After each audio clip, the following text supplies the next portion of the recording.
As soon as the couple saw the house on Willow Lane, they knew it was the perfect place for them to start their new life. It was a beautiful old home with a wraparound porch, stained glass windows, and plenty of charm. The only catch was that it had been abandoned for years. Despite the warnings from the neighbors, the couple decided to buy the house and start restoring it. They were excited to make it their own and create new memories there. At first, everything seemed perfect.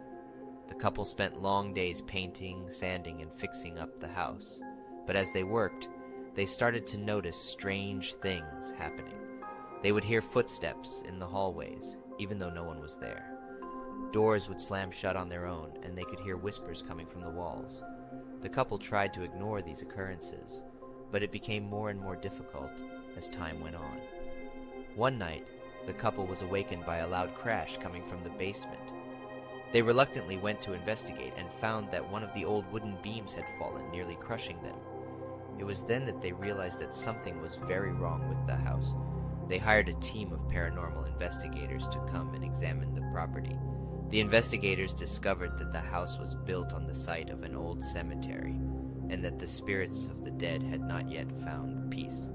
The couple tried to leave the house, but found that they were trapped inside. The doors and windows would not budge, and they were surrounded by a thick fog that seemed to follow them wherever they went. As the days went by, the couple started to lose their grip on reality. They were constantly tormented by the ghosts that haunted the house, and they could feel their presence lurking in every room. Finally, they decided to try one last thing. They held a seance, hoping to contact the spirits and make peace with them. But instead of finding peace, they unleashed a powerful force that they could not control. The house began to shake and rattle, and the couple could hear screams coming from every corner. The walls began to bleed, and the furniture started to move on its own. In a desperate attempt to escape, the couple ran to the attic where they found a small window. They climbed through it, and as they looked back, they saw the house collapse in on itself, taking all the spirits with it. The couple moved far away from the house on Willow Lane, but they could never forget the horror they had experienced. They never spoke of it again, but the memory of the haunted house would haunt them forever. The group was startled by the sudden sound, and they turned around to see a figure standing in the doorway. It was a tall, thin man with long, greasy hair and a twisted grin on his face. He was wearing a tattered suit, and his eyes seemed to glow in the dim light. "Welcome to my home," the man said in a voice that was both gravelly and smooth. "I've been expecting you." The group was frozen with fear, unable to move as the man began to walk towards them. He moved slowly, deliberately, as if savoring the moment. "I know what you've come for," the man continued. "You think you can just take it and leave? You think you can escape with your lives?" The group didn't know what he was talking about, but they knew they had to get out of there. They turned and ran towards the door, but it wouldn't budge. The man chuckled. "You're not going anywhere," he said. "You're mine now." Suddenly the room began to spin, and the group felt themselves being pulled towards the man. They struggled to break free, but it was no use. The man's twisted smile grew wider as he pulled them closer, and then everything went black. When they woke up, they were in a dark, damp room. The walls were covered in mold, and the air was thick with a foul odor. They tried to move, but they found that they were tied to the wall. As they looked around, they realized that they were not alone. There were other people in the room with them, all tied up and groaning in pain. They were trapped, and they didn't know if they would ever escape. The man had them in his grasp, and they knew that they were in for a fate worse than death. The group had stumbled into a nightmare, and they were about to discover that sometimes the most terrifying things are the ones that lurk just out of sight. Days turned into weeks, and the group was still trapped in the damp room. They had no idea where they were or how they got there. Their only source of food and water was a small tray that was pushed through a slot in the door once a day. They could hear footsteps outside, but they never saw anyone. The group tried everything they could think of to escape. They pulled at their restraints, they banged on the walls, they screamed for help until their voices were hoarse, but no one came to their rescue. As the days went on, they began to lose hope. Some of them succumbed to their injuries or illnesses, while others simply gave up and stopped fighting. But one member of the group refused to give up. Her name was Sarah, and she was determined to find a way out of the room. She studied the walls and the door, searching for any weak spots or vulnerabilities. She listened carefully for any clues about their captor or their location. Finally, after weeks of careful observation and planning, Sarah discovered a loose brick in the wall. She worked at it with all her strength, finally managing to pry it loose. Behind the brick was a small hole, just big enough for a person to crawl through. Sarah knew that it was their only chance. She crawled through the hole, emerging in a dark, narrow passageway. She could hear voices in the distance, and she knew that she was close to the man who had captured them. Sarah moved quietly, trying to stay hidden in the shadows. Finally, she came to a large room filled with strange, arcane symbols and strange instruments.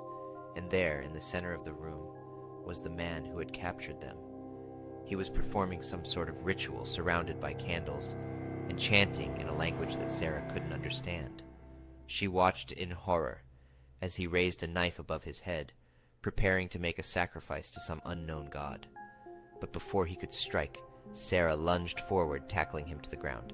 They struggled, the man trying to break free and Sarah fighting for her life. In the end, Sarah emerged victorious.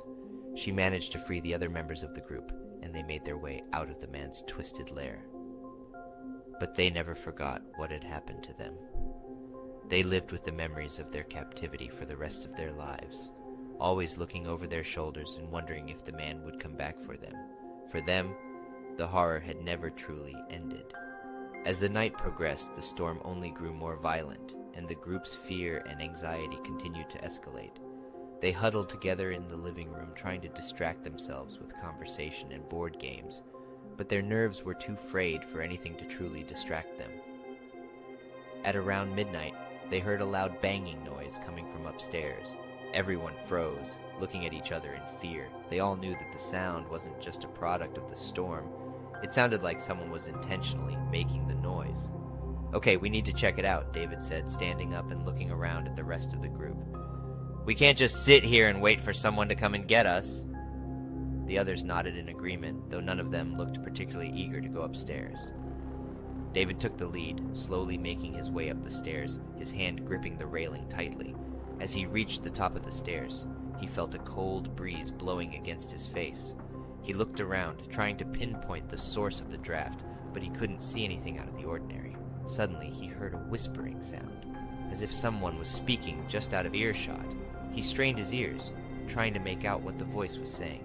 "David, come back down here," one of his friends called from below. "We can't all be up there at once." David hesitated for a moment, torn between his fear and his curiosity.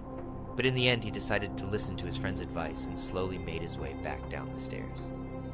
As he reached the bottom of the stairs, he felt a cold hand wrap around his ankle, pulling him back.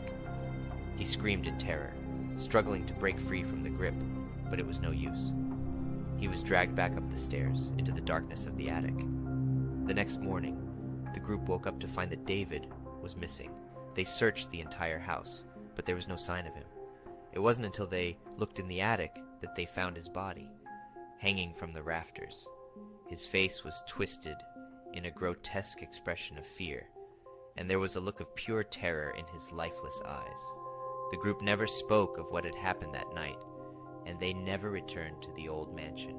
But every once in a while, when they were alone in their own homes, they would hear the sound of someone whispering, and they would feel a cold draft blowing against their faces, and they would remember the terror that had claimed their friend's life in the attic of that old, haunted house. The sight made my heart skip a beat. The door was open, and I could see a long, dark hallway beyond it. It looked like it hadn't been used in years. But then I heard a faint sound coming from down the hall. A soft, rhythmic creaking. It was almost like the sound of a rocking chair. I hesitated for a moment, but then my curiosity got the better of me. I slowly pushed the door open and stepped inside. The air was thick and musty, and it felt like I was breathing in years of neglect. As I made my way down the hallway, the creaking grew louder and more distinct. It was definitely a rocking chair, but I couldn't see it yet. Finally, I reached the end of the hallway and found myself in a small room. In the center of the room was an old rocking chair, its wooden frame creaking back and forth in the dim light. But that wasn't the only thing in the room. I could see a figure sitting in the chair, its back to me. It was wearing a long, flowing dress, and its hair was done up in a bun. I couldn't move. I was frozen in terror as the figure slowly turned its head to look at me. Its face was covered in cobwebs and dust, and its eyes were empty black sockets. I tried to run, but my legs wouldn't move. The figure slowly stood up from the chair and began to shuffle towards me. Its movements were slow and jerky, and I could hear the sound of bones grinding together. As it got closer, I could feel its cold, bony fingers reaching out for me. I tried to scream, but no sound would come out, and then everything went black. I woke up in my own bed, drenched in sweat. It took me a moment to realize it had all been a dream, but the memory of that figure in the rocking chair stayed with me for days. I never went back to that abandoned house, but I still wonder what happened to the person in the chair. And I can't shake the feeling that maybe, just maybe, it wasn't a dream after all. The footsteps stopped outside the door, and Sarah held her breath, praying that the intruder would leave. But then, the doorknob began to turn slowly, and Sarah knew that whoever or whatever was on the other side was about to enter. The door creaked open, revealing a tall figure draped in a long black cloak, their face hidden in the shadows. Sarah tried to scream, but no sound escaped her lips. The figure stepped closer, and Sarah could feel its icy breath on her face. She closed her eyes, waiting for the worst to happen. Suddenly, the figure spoke in a deep, menacing voice. "Sarah, I have come for you. Your time has come." Sarah's eyes snapped open, and she realized that she recognized the voice. It was her grandfather, who had passed away several years ago. She stared in disbelief as her grandfather stepped closer, his features becoming more and more visible. He looked different, older and more sinister. His eyes glowed with an otherworldly light, and his skin was ashen and cold to the touch. Sarah wanted to run, but she was paralyzed with fear. "Come with me, Sarah," her grandfather said. "It is time for you to join me in the afterlife." Sarah shook her head, tears streaming down her face. "No, Grandpa, I don't want to go with you. Please, leave me alone." But her grandfather ignored her pleas, grabbing her by the arm and pulling her towards the door. Sarah struggled, but she was no match for his supernatural strength. As they stepped into the hallway, Sarah saw that the world outside was no longer familiar. The sky was blood red, and the ground was covered in ash and debris. The air was thick with the stench of decay, and the distant screams of the damned echoed through the ruins. Sarah realized that she was no longer in the world of the living. She had been taken to the afterlife, and there was no escape. The last thing Sarah heard before the darkness consumed her was the wicked laughter of her grandfather, and she knew that she was doomed to spend eternity in the realm of the dead.